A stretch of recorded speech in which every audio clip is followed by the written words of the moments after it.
नमस्कार दोस्तों। जय हिंद क्लासेस के यूट्यूब चैनल पर आप सभी का फिर से स्वागत है। अपन ने जो नेक्स्ट क्लास जो हुई थी अपनी पिछली क्लास में अपन ने बप्पा रावल और अल्लट और आगे जो जैत्र सिंह है, जैत्र सिंह तक अपन ने शासक पढ़े थे। मेवाड़ रियासत अपना जो टॉपिक चल रहा था, उसके बाद में दोस्तों जो मेवाड़ रियासत का जो सबसे भारी भरकम और प्रतापी शासक आते हैं, वो आते हैं अपने रावल रतन सिंह। क्योंकि अपन ने कल देखा था शेम सिंह ने रावल की उपाधि धारण कर ली थी, और इसके बाद में 3 पीढ़ी तक इन शासकों क्या करते हैं, अपने आगे रावल की उपाधि लगाते हैं। तो सारे के सारे राजा रावल रतन सिंह जितने भी राजा आए थे, उन सब ने अपने आगे रावल की उपाधि धारण की थी। और ये रावल की उपाधि का अंत भी रावल रतन सिंह तक ही रहता है और खत्म हो जाता है। इसके बाद में रावल रतन सिंह के बाद में जो दोस्तों आएगा, वो दोस्तों शासक आएगा अपना हमीर सिसोदिया। क्योंकि सिसोदिया वंश है वो गोहिल वंश का ही एक भाग है, समझ लीजिएगा आप लोग। और आप लोग इत्मीनान से देखिएगा, आगे जो शासक आएगा बहुत ही अच्छा शासक है अपना, जो कि इतिहास के पन्नों पर बहुत अच्छा इतिहास उकेरा गया है इसका, रावल रतन सिंह का। जो कि एक शौर्य और बलिदान की गाथा सुनाई जाती है। और आज भी चित्तौड़ जो गौरवान्वित होता है, वो रानी पद्मिनी और रतन सिंह के कर कमलों से आज भी पल्लवित है। तो आप लोग देखिएगा दोस्तों, जो शासक हैं रावल रतन सिंह। क्या है शासक है? रावल रतन सिंह। रावल रतन सिंह। दोस्तों इस बात को ध्यान में रखना, जो रावल रतन सिंह है, रावल रतन सिंह कोई छोटे मोटे शासक नहीं थे। इन्होंने बहुत ही अच्छे अच्छे काम भी किए थे और प्रतापी शासक भी थे। लेकिन कुछ अपने घर का एक कहावत है अपनी, कि घर का भेदी लंका ढाए। तो घर का भेदी लंका ढा दी थी, और उसकी वजह से ही यहाँ पर एक बड़ा झगड़ा होता है, आक्रमण होता है। जो चित्तौड़ का प्रथम शाखा होता है, उसका एक घर का भेदी लंका ढा देता है।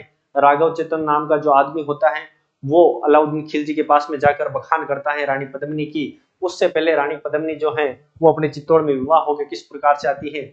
और मैंने कल वाली क्लास में, जो पिछली जो क्लास थी, उसमें मैंने ये भी बताया था आपको कि ये जो अंतरराष्ट्रीय विवाह मानते हैं लोग, ये अंतरराष्ट्रीय विवाह नहीं है।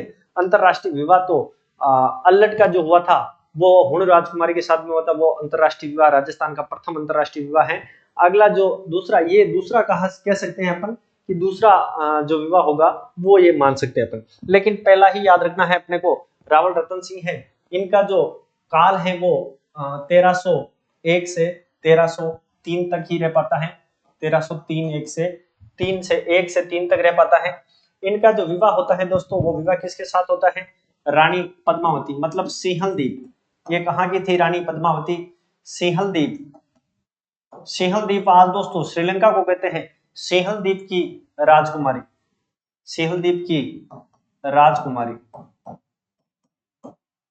सिंहल द्वीप की राजकुमारी थी, जिसका नाम क्या था दोस्तों? रानी या राजकुमारी, राजकुमारी पद्मावती। अलग अलग किताबें अलग अलग नाम देती हैं, पद्मावत भी कहते हैं, लेकिन पद्मावत एक ग्रंथ है दोस्तों। पद्मिनी सही नाम क्या मिलता है? पद्मिनी, पद्मिनी, रानी पद्मिनी। इन रतन सिंह जी के पास में एक क्या था? हीरामन तोता। हीरामन तोता आता है, हीरामन तोता। और हीरामन तोता है वो किसकी व्याख्या करता है दोस्तों? ये व्याख्या करता है किसकी? रानी पद्मिनी के स्वरूप की व्याख्या करता है। कौन करता है? हीरामन तोता करता है दोस्तों। और इससे प्रभावित होकर रतन सिंह स्वयं वहां पर जाते हैं और अपने साथ में विवाह करके लेके आते हैं किसको? रानी पद्मावती को।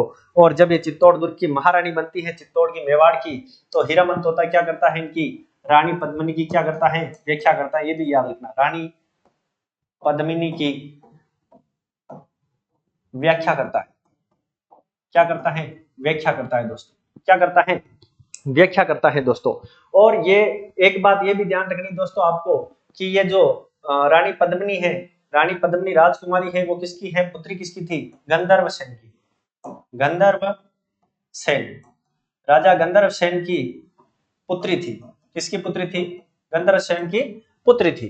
इसके बाद में फैक्ट देखें दोस्तों अपन, तो पद्मिनी जो है, उसके साथ में पद्मावती या पद्मिनी, पद्मिनी जो है, इसका एक भाई था और एक चाचा था, जिसका नाम था भाई और चाचा गोरा और बादल। क्या नाम था? एक नाम था गोरा और एक नाम था बादल। दोनों क्या थे? भाई और चाचा थे। और दोनों कौन थे? गोरा व बादल। ये गोरा और बादल जो दोनों आदमी थे, ये सिंहल द्वीप से किसके साथ में आते हैं, रानी पद्मिनी के साथ में आते हैं और चित्तौड़ आकर इसकी संरक्षक बनते हैं दोनों रानी पद्मिनी के। तो जब आक्रमण होता है चित्तौड़ दुर्ग पर, तो दोस्तों गोरा और बादल इतनी वीर योद्धा थे और इतनी अच्छी तरीके से लड़ाई लड़ी थी कि कम संसाधन होते हुए भी मुगलों की इतनी बड़ी फौज थी, फिर भी इन्होंने सामना किया था दोस्तों, और सामना करके परास्त करने की कोशिश की थी। लेकिन अंतिम समय में जब कोई सामना करने का ऐसा साहस नहीं बचा था, तो अपने आप को अपनी मृत्यु के हवाले कर दिया था और केसरिया कर लिया था। केसरिया और शाका का भी बड़ा रोल रहता है, इसका भी बार बार से क्वेश्चन पूछा जाता है कंपटीशन क्लासों अपने कंपटीशन एग्जामों में। तो गोरा और बादल का भी कई बार पूछा हुआ कि गोरा बादल कौन थे, चाचा और भाई और चाचा थे दोनों, किसके थे, रानी पद्मावती के थे। आगे की बात देखते हैं दोस्तों। जब यहाँ पर रानी पद्मिनी कहां पर आ जाती है, ये मान लीजिए अपना क्या है, मेवाड़ है, मेवाड़। और यहाँ पर एक शहर बसा हुआ है जो उसको मान लेते हैं अपन, ये क्या है, दिल्ली है अपना, क्या है, दिल्ली। अब दिल्ली में कौन शासक है उस समय, अलाउद्दीन खिलजी। अलाउद्दीन खिलजी, अलाउद्दीन खिलजी यहाँ का क्या है, मुगल बादशाह था, शासक था दिल्ली का। और मेवाड़ का शासक कौन था, रतन सिंह, रतन सिंह, रतन सिंह। और रानी कौन थी, पद्मावती। पद्मावती और रतन सिंह दोनों क्या थे, दोनों ही अपने कक्ष में थे।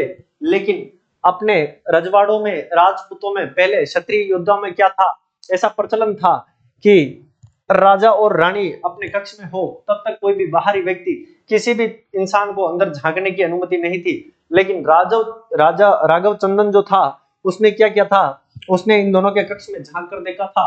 जब दोनों प्रेम भरी बातें कर रहे थे, तो उस समय इन्होंने देखा था। और ऐसी राघव चंदन जो है वो एक टीका लगाते थे चंदन का, तो चंदन के टीके की खुशबू रानी पद्मावती पहचान गई थी। और रतन सिंह, एक जो पद्मावत पिक्चर है उसमें थोड़ा सा गलत सलत बता रखा है, ऐसा कुछ भी नहीं हुआ था। जो इतिहास के साथ में छेड़छाड़ की गई थी, ऐसा इतिहास अपना नहीं रहा है दोस्तों। इसके बाद में देखो, जब ये पता दोनों को लगता है, तो यहाँ पर एक दरबारी कवि था, दरबारी भी था, और इसको क्या कह सकते हैं अपन, तांत्रिक था, तांत्रिक। और तांत्रिक का नाम क्या था, राघव चेतन, राघव चेतन। इसको क्या किया था, देश निकाला दिया था, राघव चेतन को देश निकाला, देश निकाला। देश निकाला उसको कहते हैं कि जो उस राज्य के अंतर्गत रह नहीं सकता। और राघव चेतन यहाँ से निकला, और यहाँ से कहा जाता है, ये सीधा सीधा दिल्ली चला जाता है। और दिल्ली जाता है, और दिल्ली जाकर ये इस अलाउद्दीन खिलजी को क्या करता है, उकसाता है, किसके प्रति, राजा रतन सिंह के प्रति उकसाता है। और उकसा कर कहता है कि आप यहाँ पर बैठे हो, एक रियासत मेवाड़, एक रियासत है राजस्थान में, जिसके जैसी कोई रियासत नहीं है, उसके जैसा अद्भुत किला नहीं है, ऐसा इतना बड़ा किला आपके किसी मुगलिया सरदार के पास नहीं होगा, जैसा किला राजा रावल रतन सिंह के पास में है। और उसके पास में एक सुंदर स्त्री है, जो उसकी पत्नी है, जो महारानी बन के बेटी है, इतनी है, इतनी अच्छी है, वो इतनी सुंदर है कि वो पानी पीती है तो हलक से दिखता है। इतनी सुंदरता का बखान किया गया था। आप कभी चित्तौड़गढ़ दुर्ग के ऊपर जाते हो तो देखना, जो गोकुंड है, उस गोकुंड के जस्ट इस साइड में एक मंदिर नुमा आकृति बनी हुई है। उस मंदिर नुमा आकृति में एक साइड से एक पत्थर के ऊपर, संगमरमर के पत्थर के ऊपर रानी पद्मिनी की मूर्ति उखेरी गई है। आप जाना, कभी देखे आना वहां पर। बहुत कम लोगों को पता है अपने चित्तौड़गढ़ किले का इतिहास, और चित्तौड़गढ़ दुर्ग पर कितनी कितनी चीजें हैं जो अपने यहाँ के चित्तौड़ जिले के लोगों ने भी नहीं देखी है। लेकिन आप जाना, अपन इतिहास के माध्यम से देखेंगे, और आप जाके देखना, सारे फैक्ट आपको वहां पर जरूर मिलेंगे दोस्तों। अब देखते हैं, बात करते हैं आगे कि जब ये इसको उकसाता है और अलाउद्दीन खिलजी आक्रमण के लिए क्या हो जाता है, आक्रमण के लिए रेडी हो जाता है। और आक्रमण के रेडी हो जाता है, और अलाउद्दीन खिलजी क्या करता है, मेवाड़ के ऊपर आक्रमण कर देता है। और ये आक्रमण करता है 1303 ईस्वी में। कब करता है, 1303 ईस्वी में आक्रमण कर देता है। क्या करता है, आक्रमण करता है। अब आक्रमण करता है मेवाड़ के ऊपर, और मेवाड़ के ऊपर आक्रमण करने के बाद में, जब दोस्तों मेवाड़ के ऊपर आक्रमण करता है ये, तो क्या होता है, आगे की बात देखते हैं। जब ये आक्रमण करेगा तो इसके साथ में ये कुछ महीनों तक, 8 महीनों तक इस किले के पीछे की साइड में, जब अपन कोटा हाईवे देखते हैं किले के ऊपर चढ़कर, तो किले के पीछे की साइड में एक पोल है, सूरज पोल। अपने वैसे सात पोले हैं। एक पीछे की साइड में पोल है, सूरज पोल, जो आने जाने का रास्ता पहले वो हुआ करता था। ये बाद में जो शासक आते हैं, कुंभा के द्वारा ये सर्पिलाकार मार्ग बनाया गया था चित्तौड़ दुर्ग के ऊपर। जो ऐसा टेढ़ा मेढ़ा रास्ता है उसका निर्माण किसने करवाया था? कुंभा ने करवाया था। अब ये आक्रमण करता है और मेवाड़ के ऊपर आक्रमण करता है और मेवाड़ को जीत लेता है। क्या करता है? जीत लेता है। अलाउद्दीन चित्तौड़ दुर्ग को जीत लेता है। क्या करता है? चित्तौड़गढ़ को जीत लेता है और जीतकर इसका नाम अपने बेटे, अपने पुत्र के नाम पर खिजराबाद रखता है। क्या नाम रखता है? खिजराबाद। खिजराबाद जब नाम रखता है ये, तो इसके पुत्र का क्या नाम था? खिज्र खां। खिज्र खां नाम था और अपने पुत्र के नाम पर इसका नाम क्या रखा था? खिजराबाद रखा था। और दोस्तों ये इसको क्या बना देता है? खिजराबाद का किलेदार बना देता है। यहाँ पर चित्तौड़गढ़ दुर्ग है, चित्तौड़, और चित्तौड़गढ़ दुर्ग को क्या बना देता है? किलेदार बना देता है। किसको? अपने पुत्र खिज्र खां को बना देता है। इसके बाद की कहानी है दोस्तों, जब इसको खिज्र खां बना देता है, खिजराबाद का किलेदार बना देता है, तब अलाउद्दीन वापिस जाने लगता है। तो अपने पोड़ों के यहाँ पर बहुत अच्छे अच्छे किवाड़ बने हुए थे और अलाउद्दीन खिलजी की नीयत डूल गई थी और यहाँ से अष्ट धातु प्रतिमा के किवाड़ थे वो दिल्ली लेके चला गया था। कहाँ लेके चला गया था? यहाँ से अष्ट धातु प्रतिमा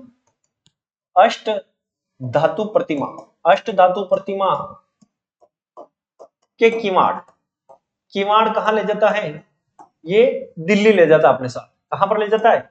दिल्ली। कालांतर में एक शासक आता है दोस्तों जिसका नाम है शाहजहां।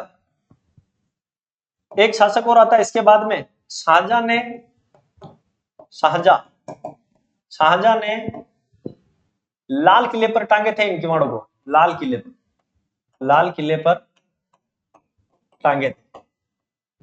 लेकिन ये राजस्थान है, कोई वीरों की भूमि है, क्षत्रियों का क्षेत्र था, ये कभी रहा करता था। तो यहाँ पर जाट रियासत का एक राजा आता है जिसका नाम होता है जवाहर सिंह। क्या नाम है उसका? जवाहर सिंह। जाट राजा जवाहर सिंह। और जवाहर सिंह क्या करता है? जवाहर सिंह दिल्ली जाता है अपने पिताजी की मृत्यु का बदला लेने के लिए और वहां से ये अष्टधातु प्रतिमा किवाड़ है उनको लेकर आता है। कहां पर? दिल्ली से किवाड़ वापस का लाता है, भरतपुर लाता है।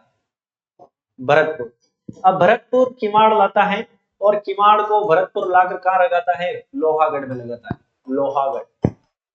ठीक है दोस्तों, तो ये इतनी सी जो कहानी थी वो आशा करता हूं आप लोगों को समझ में आई होगी। देखते हैं इसके बाद का जो स्ट्रक्चर क्या बनता है।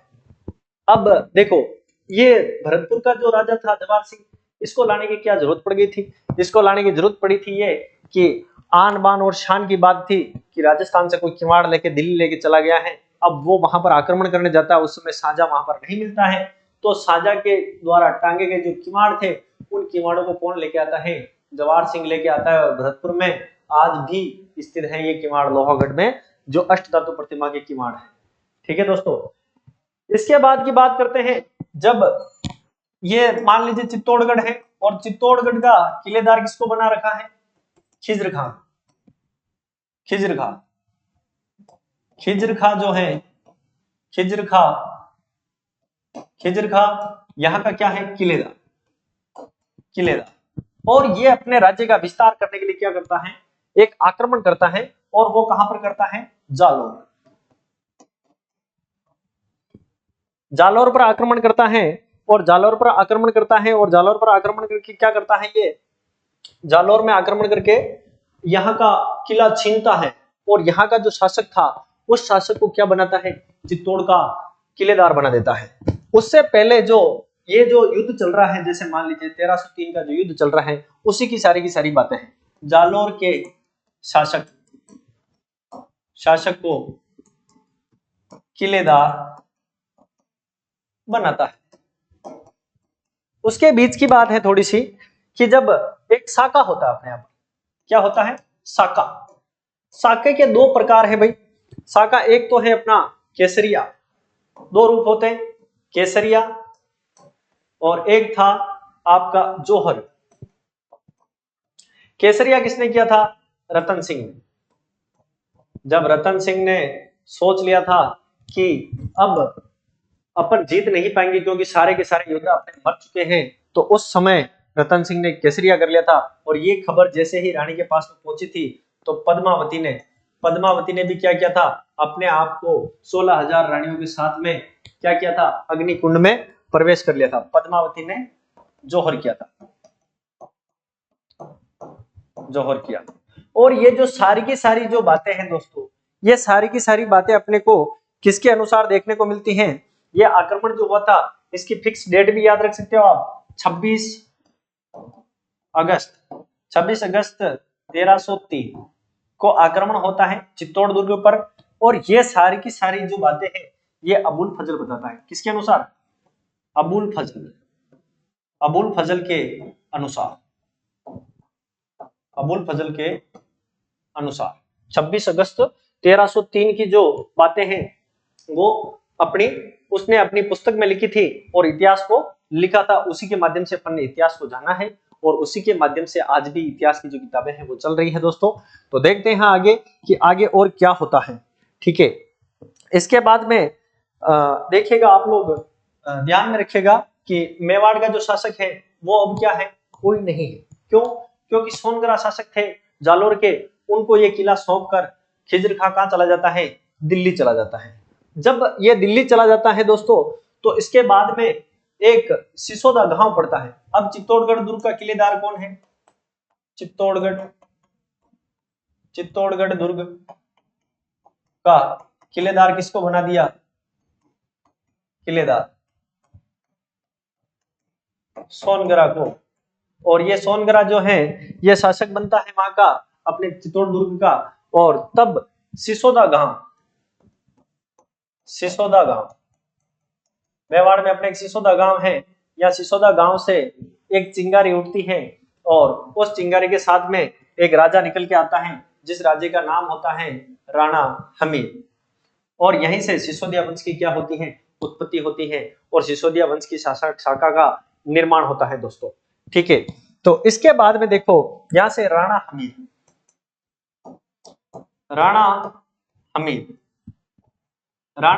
है। राणा हमीर क्या करता है? आक्रमण करता है। किसके ऊपर? आक्रमण चित्तौड़ दुर्ग के ऊपर आक्रमण कर जीत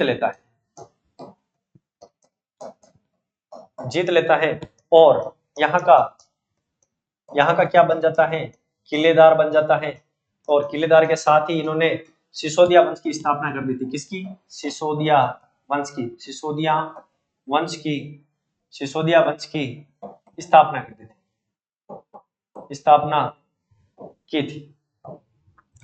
अब देखिएगा दोस्तों, सिसोदिया वंश की स्थापना हो चुकी है मेवाड़ में और इसके बाद में राणा हमीर है जो क्या बन जाते हैं? यहाँ के सिसोदिया वंश का एक नया शासक आता है। इसके आगे की जानकारी आगे देखते हैं अपन। तो सबसे पहला आएगा वो क्या आएगा? राणा हमीर।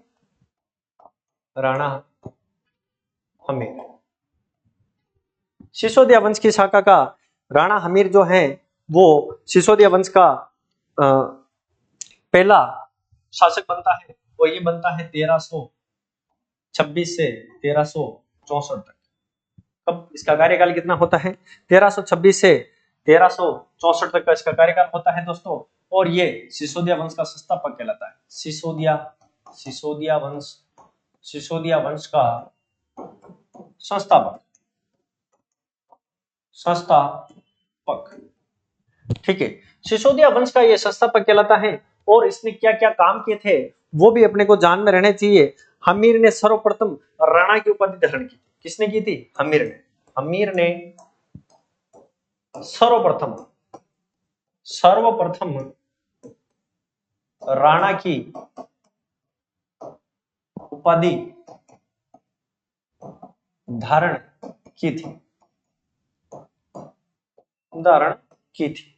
ध्यान में रखिएगा इसको भी। और इसने एक युद्ध किया था किसके साथ में? मोहम्मद बिन तुगलक के साथ में। और इस राणा हमीर के लिए कहा जाता है दोस्तों कि राणा हमीर है। देखिए राणा हमीर सिसोदिया है। ये राणा हमीर सिसोदिया, एक बात ध्यान रखना, सिसोदिया वंश का है। सिसोदिया। एक राणा हमीर होगा और रणथंभौर का होगा, वो हमीर हट तिरिया तेल चढ़े न दूजी बार। वो एक कहावत है, वो उस राणा हमीर के लिए लागू होती है कि सिंह सुवन सतपुरुष वचन कदली फले एक बार, तिरिया तेल हमीर हट तिरिया तेल चढ़े न दूजी बार, ऐसी कहावत है। तो मतलब वो उस कहावत का मतलब ये था कि सिंह सुवन सतपुरुष वचन, शेरनी बच्चे केवल एक बार ही देती हैं और सतपुरुष वचन केवल एक बार ही बोलते हैं। कदली यानी केले के पेड़ के फल केवल एक बार ही आते हैं और हमीर केवल एक बार ही हट करता है। और तिरिया तेल मतलब जब बारात आती है लड़की के लिए तो लड़की की तेल पान जो वो है एक बार ही उतरती है। तो ऐसी कहावत किसके ऊपर लागू होती थी? वो राणा हमीर के लिए लागू होती थी। वो हमीर दूसरा था और ये राणा हमीर सिसोदिया है जो मेवाड़ का है, वो रणथंभौर का है। जब अपन चौहान वंश पढ़ेंगे तो उसमें वो चौहान है, वो चौहान वंश में पढ़ा जाएगा। और ये इस समय का महान हिंदू शासक था। इस समय का महान हिंदू शासक, महान हिंदू शासक था, शासक था। राणा हमीर ने मोहम्मद बिन तुगलक के साथ में युद्ध किया था और मोहम्मद बिन तुगलक को हराया था, इसीलिए इसको क्या कहते हैं? महान हिंदू शासक कहा जाता था इसको। ठीक है दोस्तों, एक तरफ से देखा जाए तो मेवाड़ में वापस सिसोदिया वंश की स्थापना करके राजा महाराजाओं का और अपनी रियासत को सुरक्षित करने का कार्य जो किया है वो किसने किया है? या तो बप्पा रावल ने शुरुआत की थी और फिर दूसरे नंबर पर करता है तो कौन करता है? राणा हमीर करता है, क्योंकि रतन सिंह जी के बाद में कोई ऐसा भारी भरकम शासक नहीं आया था। इसके बाद में तो बहुत बड़े बड़े बलवान आए थे। महाराणा प्रताप एक सूरवीर है अपने आप में, जिनको राजस्थान में ही नहीं वर्ल्ड हिस्ट्री में भी पढ़ा जाता है। अपना सौभाग्य है कि वो अपने चित्तौड़गढ़ जिले से हैं महाराणा प्रताप। ठीक है, तो दोस्तों देखते हैं इन्होंने मोहम्मद बिन तुगलक को हराया था। मोहम्मद बिन तुगलक, बिन तुगलक, तुगलक को हराया था। इस वजह से भी इनको क्या कहा जाता है? एक अच्छा शासक कहा जाता है, हिंदू शासक कहा जाता है। इसके बाद में दोस्तों देखिएगा आप लोग कि राणा हमीर की जो छोटी सी जानकारी है उसको आप लोग ऐसे साथ के साथ नोट करते जाइए ताकि आप लोगों को नोट्स बनाने में कोई दिक्कत ना आए। ठीक है दोस्तों, और मैं बार बार जैसे बोर्ड भर देता हूँ उसके बाद में थोड़ा सा साइड में हो जाता हूँ, आप फोन से डायरेक्ट स्क्रीनशॉट लेके फिर बाद में भी लिख सकते हो, ऐसी कोई दिक्कत वाली बात नहीं है। इसके बाद में दोस्तों हमीर सिसोदिया के बाद में एक शासक आता है जिसका नाम है क्षेत्र सिंह। क्या नाम है? क्षेत्र सिंह। दोस्तों क्षेत्र सिंह ने बहुत अच्छा काम किया था। क्षेत्र सिंह के पास में एक दासी थी, इनकी एक दासी थी। राजा महाराजाओं में पहले बड़े रहीसी वाले शौक थे दोस्तों, आज की डेट में कहा जाता है। देखो एक छोटी सी प्रथा आज भी प्रचलित है, क्योंकि जब राजा महाराजाओं के यहाँ पर विवाह होता था तो उस समय राजा के साथ में दासियां दान में दी जाती थी, लड़कियां एक के साथ में एक free, by one get one free था, ऐसा सिस्टम था। लेकिन आज की डेट में ऐसा नहीं है। लेकिन फिर भी आज की डेट में दोस्तों आपने देखा होगा तो 2 दिन के लिए 3 दिन के लिए साथ में एक लड़की भेजी जाती है नवविवाहित दुल्हन के लिए। तो आज भी अपना राजस्थान इसीलिए तो रंगीला कहलाता है, क्योंकि भांति भांति के लोग, भांति भांति की संस्कृति है अपनी राजस्थान की। तो दोस्तों देखते हैं आगे क्षेत्र सिंह। क्षेत्र सिंह एक बड़ा प्रतापी शासक था, क्योंकि क्षेत्र सिंह के लिए ऐसा कहा जाता है कि क्षेत्र सिंह ने अपने मेवाड़ का जितना विस्तार किया था उतना विस्तार किसी राजा ने नहीं किया था। देखते हैं कैसे किया था इन्होंने विस्तार। एक इसके पास में थी दासी थी जिसका नाम था खातिन, खातिन दासी, खातिन दासी। इस खातिन दासी के 2 पुत्र हुए थे। खातिन दासी के दो पुत्र होते, एक तो चाचा और एक मेरा, चाचा, दूसरा पुत्र था मेरा। और एक इनका जो सैनिक था उस सैनिक का नाम था महपा, महपा पंवार। ठीक है दोस्तों, ये बहुत बड़ा राजनीतिक आदमी था महपा पंवार। किसको राजा बनाना है किसको नहीं बनाना है, ये अपने आप में एक बड़ा बलशाली था और सैनिक भी था इनका। ठीक है दोस्तों, इन्होंने क्या किया था, जैसे देखिएगा अपना ये मान लेते हैं अपन छोटा सा प्रदेश था पहले जो क्या है मेवाड़। मेवाड़ के साथ में इन्होंने एक बार अजमेर को जीता था। किसको जीता था? अपना राज्य विस्तार करने के लिए अजमेर को जीता था, अजमेर को जीता, अजमेर को जीता। अजमेर को जीतने के बाद में इन्होंने क्या जीता था? हाड़ौती को जीता था, हाड़ौती, जहां पर हाड़ा वंश ने शासक किया था हाड़ौती को भी जीत के अपने साथ में मिलाया था, हाड़ौती को जीता। हाड़ौती को जीतने के बाद में इन्होंने आगे देखें अपन तो इन्होंने 56 के मैदान को जीता, 56 के मैदान को जीता। 56 का मैदान दोस्तों कई बार पूछा हुआ है, 56 का मैदान किन दो जिलों के बीच में है, तो प्रतापगढ़, बांसवाड़ा, डूंगरपुर, इन तीनों जिलों के बीच के जो भाग है, कहीं पर इनको काठल के नाम से जाना जाता है, कहीं पर 56 का मैदान के नाम से जाना जाता है। तो यहाँ से भी क्वेश्चन बनता है 56 के मैदान को किसने जीता था, हाड़ौती को किसने जीत के मिलाया, अजमेर को किसने जीत के मिलाया था। देखिएगा दोस्तों इन्होंने एक और काम किया था जो बड़ा थोड़ा सा सराहनीय भी था और आगे जाकर एक घातक भी सिद्ध हुआ था। तो घातक सिद्ध होने का कारण यह था दोस्तों, इन्होंने मालवा को जीता, मालवा को जीता। और मालवा का एक शासक था जिसका नाम था दिलावर खां, मालवा का एक शासक था जिसका क्या नाम था, दिलावर खां। दिलावर खां को मार दिया, और दिलावर खां को मारा। अब दिलावर खां बहुत बड़ा भारी शासक था, लेकिन इन्होंने इन चाचा और मेहरा ये दोनों क्या थे, इसके सैनिक थे। इनकी बदौलत इतना मेवाड़ का विस्तार किया। इसी वजह से कहा जाता है दोस्तों कि ये जो क्षेत्र सिंह है ये मेवाड़ का विस्तार करने वाले पहले शासक थे। मेवाड़ का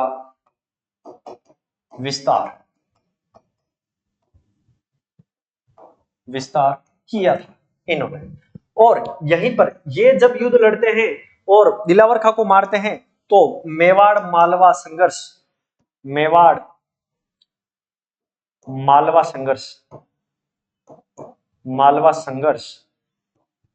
शुरू हो जाता है।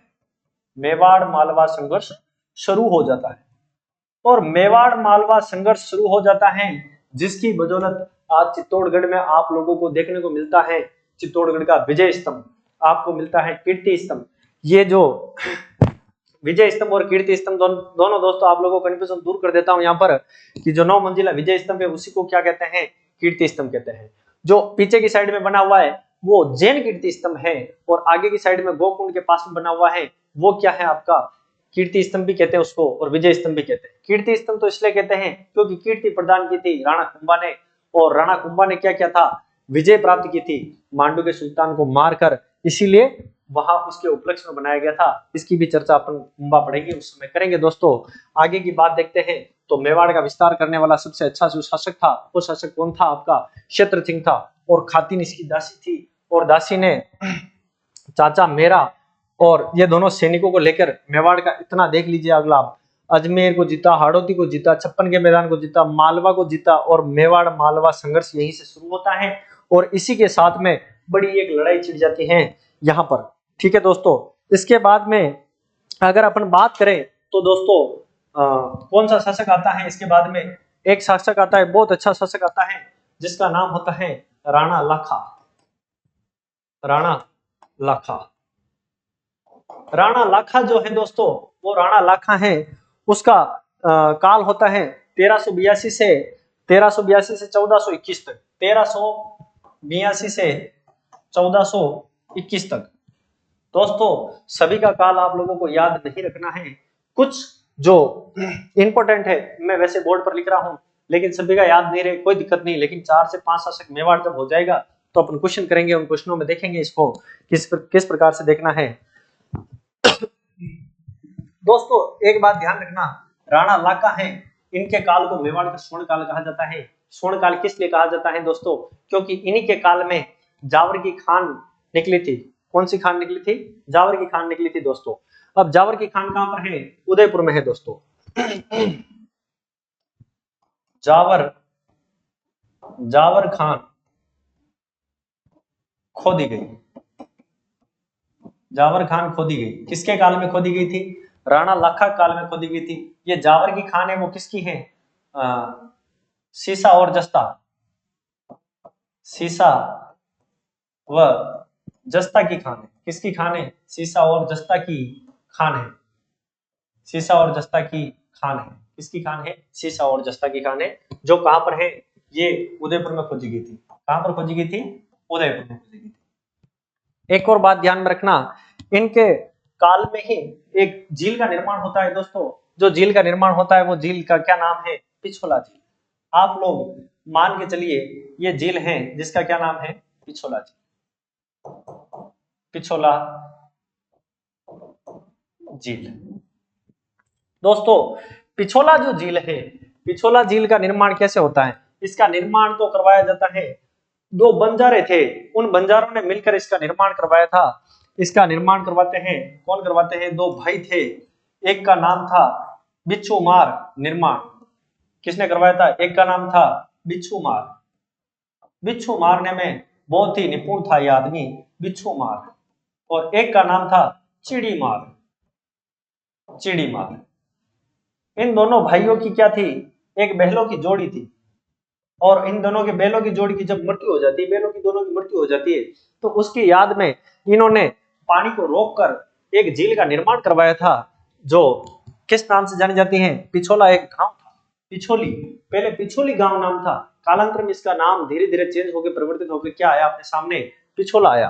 दोस्तों याद रखना, बैलों की याद, बैलों की याद।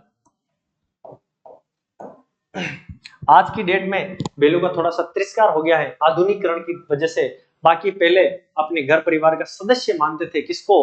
अपने जो पशु होते थे उनको भी। क्यों? क्योंकि जो बैल थे वो सर्वाधिक काम आते थे किसमें? कृषि के। आज कृषि के अलग अलग प्रकार के औजार आ गए हैं, इसीलिए थोड़े से बैल हैं उनको लोग पालते नहीं है। बाकी ऐसा कुछ भी नहीं है।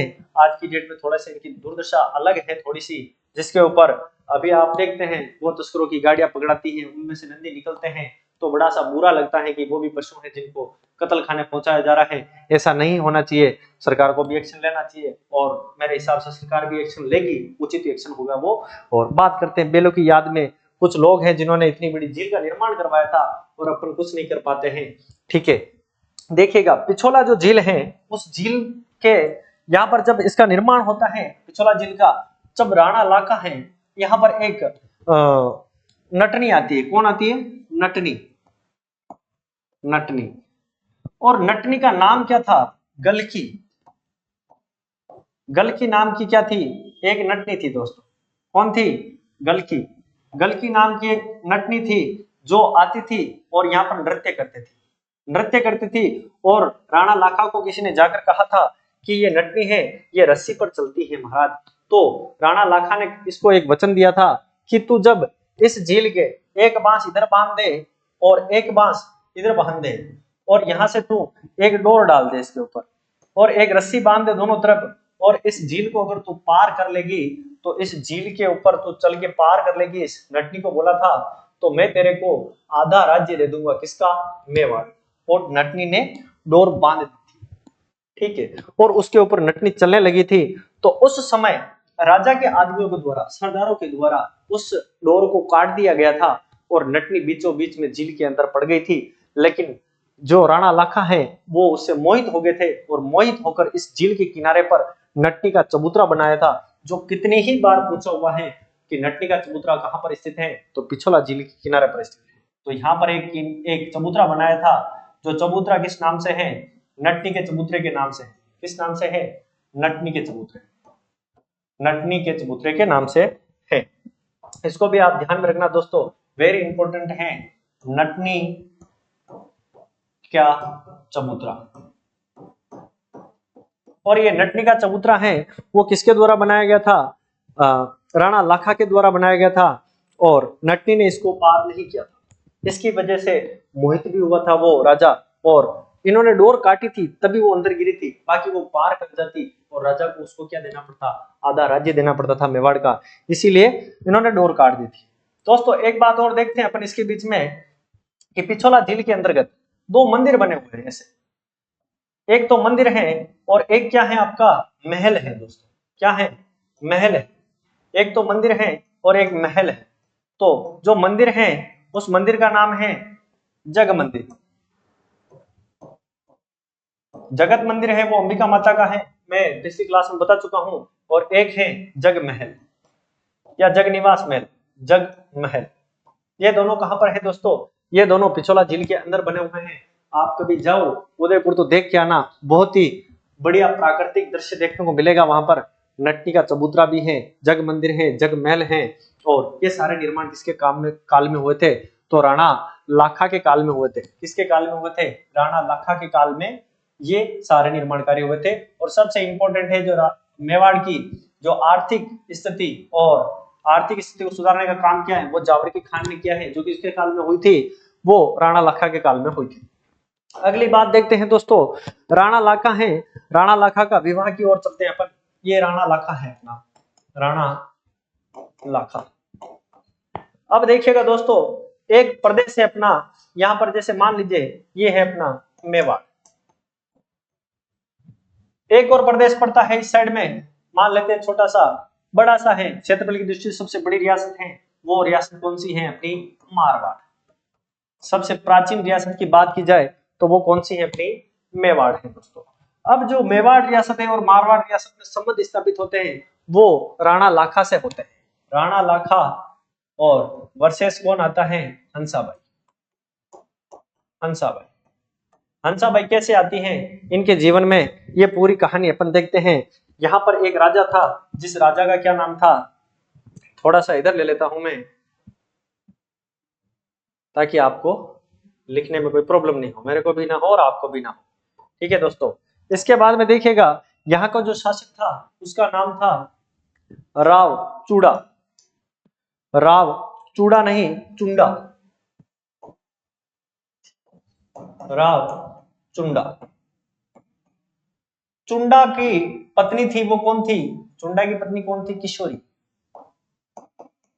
ये वही किशोरी है जो मेड़ता को दहेज में अपने साथ लाई थी और मारवाड़ में मिलाया था। इन दोनों के एक पुत्र होता है, जिस पुत्र का क्या नाम होता है? पुत्र का नाम होता है कान्हा। और मारवाड़ की स्थिति सुधारने के कारण पुत्र को क्या बनाता है? राजा बनाता है। लेकिन राव चूड़ा के पहले से ही पुत्र थे और एक पुत्री थी, जिस पुत्र का नाम था रणमल। रणमल। और पुत्री थी जिसका क्या नाम था? हंसाबाई। अब समस्या कहां पर पाती है दोस्तों? जब राव चुंडा ने और किशोरी ने मिलकर अपने छोटे बेटे कान्हा को क्या बना दिया था? मारवाड़ रियासत का राजा। राजा किसको बनाया? कान्हा को। ठीक है, कान्हा को क्या बना दिया? राजा बना दिया। और जो बड़ा बेटा था रणमल, उस रणमल को नहीं बनाया। तो रणमल को ये बात अखर गई थी और रणमल ने कहा था कि मेरा तो जो होगा, लेकिन मेरी बहन है उसको मैं रानी बनाऊंगा किसी न किसी पूरी बड़ी रियासत की। तो उस समय प्रतापी शासक और बड़ी रियासत थी, वो रियासत प्राचीन और सबसे सुदृढ़ और सबसे सुरक्षित रियासत थी, वो कौन सी थी? मेवाड़ थी। रणमल आता है नारियल लेकर, कहां पर आता है? अपने मेवाड़ में आता है। मेवाड़ का शासक कौन था उस समय? शासक कौन था? अपना लाखा था। और लाखा बुजुर्ग आदमी था, इतना बुजुर्ग हो गया था कि इसके दो पुत्र थे। राणा लाखा, इसके भी दो पुत्र थे और पुत्रों के नाम थे, एक का नाम था चूड़ा, चूड़ा सिसोदिया। चूड़ा सिसोदिया, सिसोदिया। और एक का नाम था राघव। ठीक है दोस्तों, राघव था राघव देव। राघव देव, एक का नाम था राघव देव, एक का नाम था चूड़ा सिसोदिया। अब दोस्तों, चूड़ा सिसोदिया को कहा जाता है राजत का, अपने मेवाड़ रियासत का भीष्म पितामह। भीष्म पितामह क्यों कहा जाता है दोस्तों? जब रणमल यहाँ से नारियल लेके आता है और वो नारियल किसको देता है? डायरेक्ट सीधा लाकर किसको दे देता है? लाखा को दे देता है। जबकि ये लाया किसके लिए था? उसकी बहन की तो उम्र छोटी थी, राणा लाखा की उम्र बड़ी, बहुत ज्यादा बुजुर्ग अवस्था में थे ये। तो उस समय इन्होंने नारियल लाकर लाखा को दिया, तो लाखा ने इनको स्वयं कहा था कि ऐसा मेरे साथ में मजाक कर रहे हो आप, आपको मेरे से युद्ध करना पड़ सकता है। तो ऐसी स्थिति में जब रणमल ने कहा था कि महाराज मैं ये नारियल आपके लिए नहीं लाया हूं, मैं ये नारियल मेरी बहन की सगाई करने के लिए किसके लिए लाया हूं? आपके पुत्र चूड़ा सिसोदिया के लिए लेके आया हूं। लेकिन यहाँ पर प्रथा थी, रजवाड़ों में प्रथा थी कि जब किसी को नारियल हाथ में दे दिया जाए तो वो उसी का ही वर हो जाता है। तो उस प्रथा को ना तोड़ते हुए खुद स्वयं चूड़ा ने कहा था कि आपने ये नारियल है, ये नारियल किसको दिया है? आपने मेरे पिताजी को दिया है, तो आपकी बहन की शादी किसके साथ करवानी पड़ेगी? मेरे पिताजी के साथ करवानी पड़ेगी। अब रणमल दोनों तरफ से फंस चुका था कि वापस भी नहीं जा सकता, और यहां से जाए तो राणा लाखा के सैनिक उसको जाने नहीं देंगे। तो ऐसी स्थिति में रणमल ने एक शर्त रखी थी। रणमल की शर्त क्या थी, वो विशेष ध्यान रखना आप। यहीं से सारा खेल शुरू होता है, और मेवाड़ में चूड़ा सिसोदिया, इनका वंश आगे ना बढ़कर हंसाबाई के जो पुत्र होते हैं उनका वंश आगे बढ़ता है, और जितने भी राजा होते हैं वो इनके होते हैं। फिर बाद में इनके पोते पोती पुत्र सारे राजा बनते आते हैं, और यहाँ से इनका जो लाखा का जो चूड़ा सिसोदिया जो सिसोदिया वंश था वो यहीं तक रह जाता है और यहीं पर समाप्त हो जाता है। इसकी शर्त थी, रणमल की शर्त थी कि मेरी बहन का जो पुत्र होगा उस पुत्र को आप क्या करोगे? राजा बनोगे। ऐसी शर्त आप मान लो। तो ये वचन किसने स्वीकार किया था? ये वचन स्वयं चूड़ा ने दिया था कि आपने ऐसे अनजाने में गलती कर दी है, लेकिन उसके लिए मैं बलिदान देने के लिए तैयार हूं। आपकी जो बहन का लड़का होगा वो लड़का क्या बनेगा? मेवाड़ का अगला शासक बनेगा। और मेवाड़ का अगला शासक बनेगा तो वो मेवाड़ का शासक बनता है, और लाखा का और हंसाबाई का एक पुत्र होता है जिसका नाम होता है मोकल, और मोकल आगे चलकर शासक बनता है। फिर मोकल के बाद में एक राजा आता है वो कुंभा। कुंभा को सभी लोग जानते ही हो, कुंभा को स्थापत्य कला का जनक कहा जाता है। उसने बहुत अच्छे अच्छे काम करवाए थे, बहुत अच्छे निर्माण कार्य करवाए थे अपने यहाँ पर। और इसकी शर्त क्या थी कि हंसाबाई का पुत्र शासक बनेगा। तो ऐसी स्थिति में चूड़ा ने स्वयं स्वीकार किया था। चूड़ा ने वचन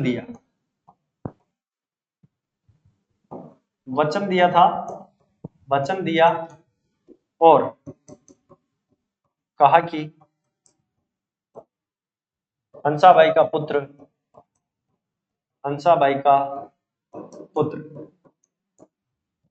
ही मेवाड़ का शासक बनेगा।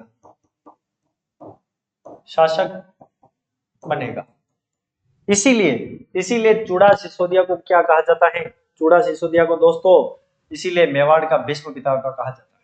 क्या कहा जाता है? चूड़ा सिसोदिया को मेवाड़ का भीष्म पितामह कहा जाता है।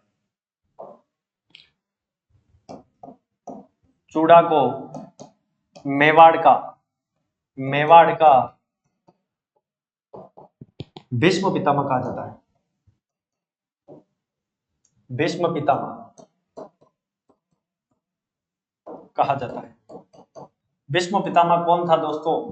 भीष्म पितामह महाभारत काल में गंगाधर, मतलब जो भीष्म पितामह थे वो गंगा से उत्पन्न हुए एक पुत्र थे जिनको राज मिलना चाहिए था, लेकिन उन्होंने राजपाट त्याग दिया था और वचन दे दिया था कि मैं हस्तिनापुर की हमेशा रक्षा करूंगा जीवित हूं तब तक, और कभी भी सिंहासन के लालच में नहीं, मैं संरक्षक बन के खड़ा रहूंगा। उसी प्रकार से रणमल ने शर्त मनवाई थी किससे? चूड़ा से। और चूड़ा ने भी ये शर्त मानी थी किसकी? अपनी नई जो माँ आई थी उस माँ की। और हंसाबाई से आगे चलकर एक पुत्र प्राप्ति होती है जिसका नाम होता है मोकल, और मोकल की रक्षा भी की थी, मोकल को राजा भी बनाया था, और ऐसी ऐसी इनके साथ में घटना हुई थी दोस्तों। इसके बाद की अगर बात की जाए दोस्तों, तो इसके बाद में हंसाबाई व लाखा से एक पुत्र होता है जिसका नाम क्या होता है? मोकल होता है। ठीक है दोस्तों, और देखते हैं पहले कि अपन ने आज कहां तक, एक बार वापिस से रिपीट कर देता हूं कि वापिस से समझा देता हूं मैं आप लोगों को कि अपन ने क्या क्या पढ़ा है, क्योंकि कहानी पूरी याद होनी चाहिए मुख जुबानी अपने को। रावल रतन सिंह है। रावल रतन सिंह का शासनकाल कब से आता है? ये शासनकाल आता है 1301 से 1303 तक आता है दोस्तों। कहां तक आता है? 1303 तक। और रतन सिंह है वो सिहलदीप की राजकुमारी पद्मिनी, जो कि किसकी? गंधर्व सेन की पुत्री थी। गंधर्व सेन की पुत्री से क्या करते हैं? विवाह करते हैं। गंधर्व सेन की राजकुमारी की जो व्याख्या करता वो कौन करता है? हीरामन तोता करता है दोस्तों। और पद्मिनी के भाई व चाचा थे वो कौन थे? गोरा और बादल थे दोस्तों, गोरा और बादल थे। इसके बाद की कहानी देखिए अपन, तो जब आक्रमण करता है कौन?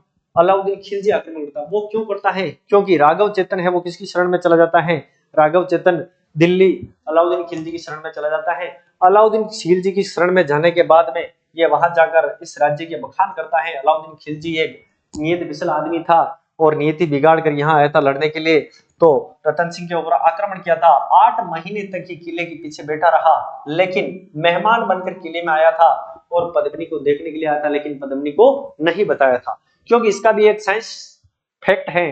क्योंकि ये कहा था कि ये इतिहासकार है और एक पिक्चर भी आई थी, उसमें कहा जाता है कि रानी पद्मावती को कांच में दिखाया गया था। भाई कांच का जो निर्माण होता है, साइंस ये कहता है कि कांच का निर्माण ही 1504 में हुआ था, और ये बात कब की है, 26 अगस्त, अगर डेट नहीं देखे तो भी 1303 की बात है। और कहां पर कांच का आविष्कार हुआ था, तो कम से कम 200 साल पुरानी बात होगी। उसके बाद में क्या हुआ होगा, कांच का आविष्कार हुआ है। और कांच में कैसे बना दिया था, तो पहले केवल दर्पण के स्थान पर क्या यूज करते थे, अब्रक, जो कि अपने भीलवाड़ा में, जो मेवाड़ में ही पैदा होता है, अब्रक की ईंटे के लिए प्रसिद्ध है भीलवाड़ा। तो आपका ये भी क्वेश्चन है। तो अब्रक के अंतर्गत एक पर्द और एक पर्दे के ऊपर उकेरा गया चित्र था, उस चित्र को दिखाया गया था केवल रानी पद्मिनी को, क्योंकि ये अलाउड नहीं था कि रजवाड़े की औरतों को कोई दूसरा आदमी देखे। ठीक है, तो रतन सिंह को वापस अपनी मेहमान नवाजी करने के लिए उनके तंबू में बुलाया गया था और जबरन उनको क्या कर लिया था, वहां से बंदी बना लिया था दोस्तों। इसके बाद में ये जो पूरी युद्ध की जो रूपरेखा बनती है, फिर बाद में ये अपने इस किले को जीत कर क्या करता है, अपने बेटे के नाम पर इसका नाम खिजराबाद रखता है। अपने बेटे को अलाउद्दीन खिजर खां को सौंप कर वापस दिल्ली चला जाता है। तो जाते समय ये क्या करता है, अष्टतत्व को किमाड़ लेके जाता है, अष्टतत्व प्रतिमा के किमाड़ लेके जाता है और ये वहां पर ले जाकर रखता है। लेकिन यहाँ पर शाहजहां क्या करता है, लाल किले पर टांगता है। लेकिन ये बात अखरती है किसको, जवाहर सिंह को। जवाहर सिंह वापिस भरतपुर से जाता है और दिल्ली में शाहजहां नहीं मिलता है, तो उस समय ये किमाड़ को वापिस कर लाता है, भरतपुर ले आता है। इसके बाद में क्या होता है, इसके बाद में देखो जो चित्तौड़गढ़ दुर्ग है उसको सोनगरा शासकों को सौंप कर वापिस खिजरा खां भी कहाँ चला जाता है, दिल्ली चला जाता है। और ये घटना कब की है, ये घटना 26 अगस्त 1303 की है। और ये अपने को जानकारी कहाँ से मिलती है, अबुल फजल के अनुसार ये जानकारी मिलती है। साका हुआ था जिसमें केसरिया और जौहर, केसरिया किसने किया था, रतन सिंह ने किया था, और जौहर किसने किया था, पद्मिनी के नेतृत्व में हुआ था, जौहर। इसके बाद की बात है कि चित्तौड़ दुर्ग का किलेदार सोनगरा था, लेकिन यहाँ से सिसोदा गांव से राणा हमीर है, वो क्या करता है, राणा हमीर सिसोदिया इनके ऊपर आक्रमण कर किले को अपने अंडर ले लेता है और किले को अपने पास रखता है। राणा हमीर है वो 1326 से 1364 तक आते हैं दोस्तों। 64 तक आने के बाद में सिसोदिया वंश की क्या करते हैं, पहली बार स्थापना करते हैं, संस्थापक कहलाते हैं। हमीर ने सर्वप्रथम राणा की उपाधि धारण की थी। इससे पहले रावल की उपाधि चल रही थी, ठीक है, और उससे पहले महारावल की उपाधि फिर बाद में आगे आएगी, महाराणा की भी आएगी। इस समय का महान हिंदू शासक था, क्योंकि रक्षा की थी जनता की। मोहम्मद बिन तुगलक को हराया था बुरी तरह से, इसीलिए इसको क्या कहते हैं, महान हिंदू शासक कहते हैं। इसके बाद में दोस्तों देखते हैं एक शासक आता है जिसका नाम है क्षेत्र सिंह। क्षेत्र सिंह ने मेवाड़ को क्या किया था, विस्तार किया था दोस्तों। और इसके एक दासी थी, जिस दासी का नाम था खातिन। खातिन दासी के 2 पुत्र हुए थे, एक नाम था चाचा, एक का नाम था मेरा, और दोनों सैनिक थे, एक था मेहपा पवार। ये मेहपा पवार है, ये आगे चलकर मेहपा पवार जब जिंदा होता है, चाचा मेरा और मेहपा पवार, क्षेत्र सिंह की मृत्यु हो जाती है, और उसके बाद में ये इसने मेवाड़ का पूरा विस्तार किया था दोस्तों। इसके बाद में राणा लाखा आता है। तो राणा लाखा है, राणा लाखा के समय जावर की खान खोदी गई थी, जो अर्थव्यवस्था के तौर पर बहुत ही ज्यादा सिद्ध हुई थी, कारगर सिद्ध हुई थी। इसके बाद में सीसा जस्ता की खान है जावर की। यहाँ पर एक झील का निर्माण होता है, जिस झील का क्या नाम है, पिछोला झील। पिछोला झील का निर्माण बिच्छू मार और चिड़ी मार 2 बंजारे थे, 2 भाई थे, उन्होंने करवाया था। और नट्टी का चबूतरा किसने बनवाया था, राणा लाखा। नट्टी का क्या नाम था, गलकी नाम था दोस्तों। इसके बाद की बात देखें अपन, तो मेवाड़ और मारवाड़ दोनों आपस में कैसे जुड़ते हैं, तो ये आपका हंसाबाई के हिसाब से जुड़ते हैं। किसके हिसाब से जुड़ते हैं, हंसाबाई के हिसाब से। और राणा लाखा वर्सेस हंसाबाई, इन दोनों के हिसाब से जुड़ते हैं। इन दोनों के हिसाब से कैसे जुड़ते हैं, ये पूरा स्ट्रक्चर, ये कहानी आपको समझ में आई होगी आशा करता हूँ। मारवाड़ और मेवाड़, इसमें एक शासक था राव चुंडा। राव चुंडा की पत्नी थी किशोरी, जो अपने साथ में दहेज में क्या लेके आई थी, मेड़ता। मेड़ता लेके आई थी, और मेड़ता की वजह से इसने कहा था कि मेरे पुत्र को क्या बनाना पड़ेगा, शासक बनाना पड़ेगा। इसकी वजह से नाराज कौन हो गया था, रणमल और हंसाबाई। रणमल चाहता था कि मेरी बहन रानी बने, लेकिन मैं राजा नहीं हूं तब तक इसको कौन रानी बनाएगा, किस रियासत में ऐसी जगह पर शादी करवाऊं मैं। तो इसने सोचा मेवाड़ जाता हूं। मेवाड़ आया था तो गलती से लाखा के हाथ में इसने नारियल दे दिया था। तो उस समय लाखा की उम्र क्या थी, ज्यादा थी, हंसाबाई की कम थी। तो हंसाबाई के विवाह के लिए इसने एक शर्त रखी थी, और शर्त में यह कहा था कि हंसाबाई का पुत्र है वो शासक बनेगा। तो उसके लिए अपने सारा बलिदान देने का जो काम किया वो किसने किया था, अपने चूड़ा था, चूड़ा ने किया था, इसका बड़ा वाला बेटा था लाखा का, उसने राघव देव को तो वैसे ही राजा नहीं बनना था, चूड़ा ने इसका बलिदान दिया था और इसीलिए चूड़ा को क्या कहते हैं, भीष्म पितामह कहते हैं दोस्तों। और भीष्म पितामह ऐसे ही नहीं कहते हैं, इसके बाद की जो कहानी है दोस्तों वो अपन पढ़ेंगे। इसके बाद में एक लड़का होता है इनका जिसका नाम होता है मोकल। इसके बाद में जो शासक बनेगा वो कौन बनेगा, मोकल बनेगा। और ये जो मोकल है, ये मोकल अपन देखते हैं अगली क्लास के अंतर्गत देखेंगे। ठीक है दोस्तों, तो मिलते हैं। अगर आप लोगों को ये क्लास पसंद आई है तो लाइक करें, कमेंट करें और शेयर करें अपने सभी दोस्तों के साथ में, और अधिक से अधिक फॉरवर्ड करें इस क्लास को ताकि सभी के साथ में जानकारी अच्छे से जा सके। तब तक के लिए मिलते हैं दूसरी क्लास में, तब तक के लिए जय हिंद, जय भारत, नमस्कार दोस्तों।